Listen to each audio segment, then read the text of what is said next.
नमस्कार, आपका स्वागत है। आप देख रहे हैं लाइव मीडिया न्यूज़।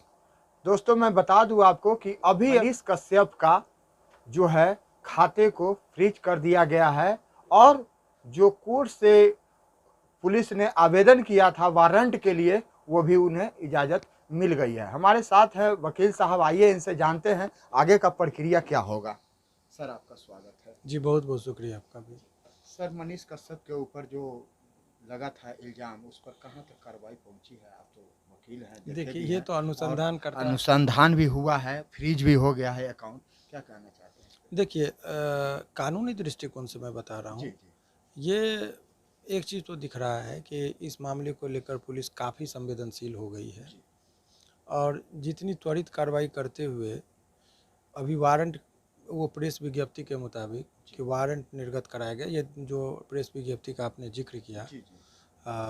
तो उस प्रेस विज्ञप्ति के मुताबिक पुलिस मुख्यालय से जो खबर आई है उसके मुताबिक इनके खाते को फ्रीज भी कर दिया गया और साथ में वारंट भी इशू कर दिया है मनीष कश्यप के अलावा एक और जो व्यक्ति हैं। जी जी।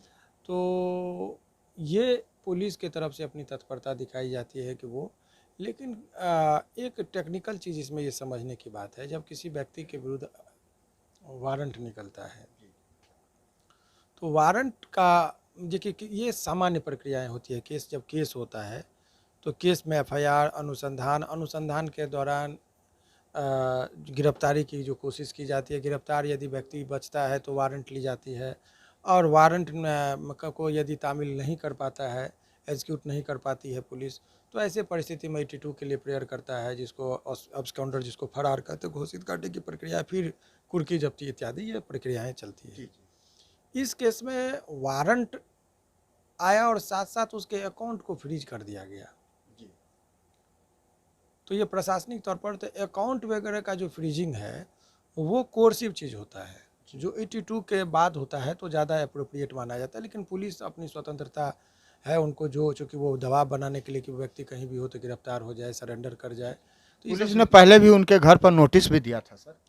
वो 41 का नोटिस दिया गया था। लेकिन यहाँ पर एक कानूनी रूप से जो 41 का नोटिस दिया गया था, देखिए 41 के नोटिस में उनको मौका दिया जाता है कि आप आइए हमारे समक्ष, और सामान्यतः उसमें गिरफ्तार नहीं की जाती है। लेकिन एक व्यक्ति की गिरफ्तारी इसमें 41 के नोटिस में, राकेश तिवारी गए थे तो उनको गिरफ्तार कर लिया गया था।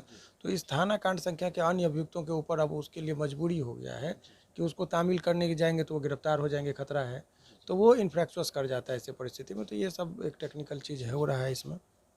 कानून को सर कहने का मतलब है कि जब उनके ऊपर ये आरोप लगा, वो जा करके टीवी चैनलों में बयान दे रहे हैं और फिर उनका रवैया वही रह रहा है, कुछ सुधार नहीं हो रहा है। पुलिस अब जो है कोर्ट से वारंट भी प्राप्त कर ली है, तो क्या लगता है अब? देखिए वारंट के बाद पुलिस के पास पूरी शक्ति होती है कि उनको गिरफ्तार करने की, जी जी। और उनके पास ऐसे परिस्थिति में विकल्प होता है अभियुक्त के पास कि वो एंटीसिपेटरी बेल के लिए जाएं जी जी। कोर्ट में, न्यायालय में। वो चीज़ों को बचने का तो एक ही उपाय है कि पुलिस अपनी कार्रवाई कर रही है, जी जी। तो पुलिस की कार्रवाई से बचने का तरीका होता है कि आप न्यायालय के समक्ष जाइए, न्यायालय में अपनी एंटीसिपेटरी बेल के लिए रेमेडी जो है उसको अवेल करना चाहिए। तो ऐसे परिस्थिति में वो वहाँ पर अपना जा सकते हैं, उनकी स्वतंत्रता ये होती है। सर, मैं आपसे जानना चाहूँगा कि लोअर कोर्ट पहले जाते हैं या फिर हाई कोर्ट जाते हैं या फिर डायरेक्ट सुप्रीम कोर्ट चले जाते हैं? जैसा कि मैंने एक वीडियो में देखा था कि सुप्रीम कोर्ट के वकील ढूँढ रहे थे कि मेरा कोई केस लड़ेगा फ्री ऑफ कॉस्ट। हाँ देखिए ऐसा है कि वकील कोई पर्टिकुलर ऐसा नहीं कि वो सुप्रीम कोर्ट में बहस कर रहे हैं तो यहाँ हाई कोर्ट में नहीं आ सकते। लेकिन जहाँ तक एंटीसिपेटरी बेल ऑलवेज इनिशिएट किया जाता है सेशन न्यायालय से, क्योंकि उसका एंटीसिपेटरी 438 जो है सीआरपीसी की धारा, उसके तहत ये बात कही जाती है या तो वो स्टार्ट करेंगे सेशन कोर्ट में या नहीं तो हाई कोर्ट में। लेकिन अभी ऑनरेबल सुप्रीम कोर्ट ने हाल ही में एक जजमेंट दिया, उन्होंने कहा कि वो कोई व्यक्ति निचली अदालत की प्रक्रिया को पालन किए बिना यदि डायरेक्ट हाई कोर्ट में आता है तो वो उचित नहीं है। तो जब कभी भी केस की शुरुआत होगी एंटीसिपेटरी के संबंध में तो वो सेशन न्यायालय से ही शुरुआत होगी, तो वहीं से करना चाहिए इनको। जी बिल्कुल। अच्छा सर, ये जो धारा लगा है इस पर क्या प्रक्रिया है? कितनी जल्दी बेल हो सकती है? बेल और का क्या देखिए सजा है? धारा से बेल का कोई मतलब नहीं होता है। 302 में भी बेल होता है मर्डर के केस में, तो उससे तो हीनियस है नहीं। जी हीनियस कोई केस कितना गंभीर है, उसके सज़ा का क्या प्रावधान है, जी। उस चीज़ पर निर्भर करता है। तो इसमें जो है सो 7 वर्ष तक का सज़ा का प्रावधान है। तो उसमें सवाल है कि कभी कभी 3 साल के भी सजा का जिसमें प्रावधान होता है एंटीसिपेटरी नहीं मिलती, जैसे 379 जो चोरी का बात है, तो उसमें भी देखिएगा किसी व्यक्ति को एंटीसिपेटरी नहीं मिलती है, और कभी कभी देखिएगा 302 में भी मिल जाती है।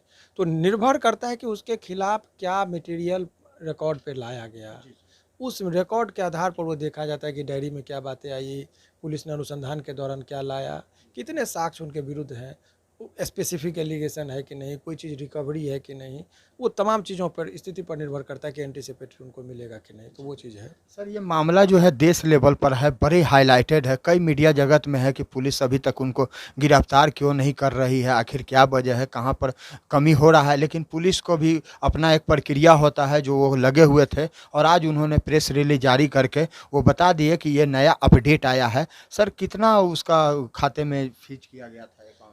देखिए वो जो अभी रिपोर्ट जो आया है, तो उस रिपोर्ट के अंदर 2 खातों का जिक्र है कि जिनके जो मनीष कश्यप जी के द्वारा ये प्रेस विज्ञप्ति की अकॉर्डिंग, वो हालांकि उन्होंने रिकॉर्ड के मुताबिक उनके रिकॉर्ड के आधार पर मैं बोल रहा हूँ, उसमें 42 लाख के समथिंग एक अकाउंट में है, और एक अकाउंट में भी कुछ रकम है, तो 2 अकाउंटों में बंद किया, उनको फ्रीज किया गया है। तो ये बहुत ही कोर्सिव स्टेप होता है, तो वो एक कोर्सिव स्टेप जो है सो पुलिस के द्वारा ली जा रही है।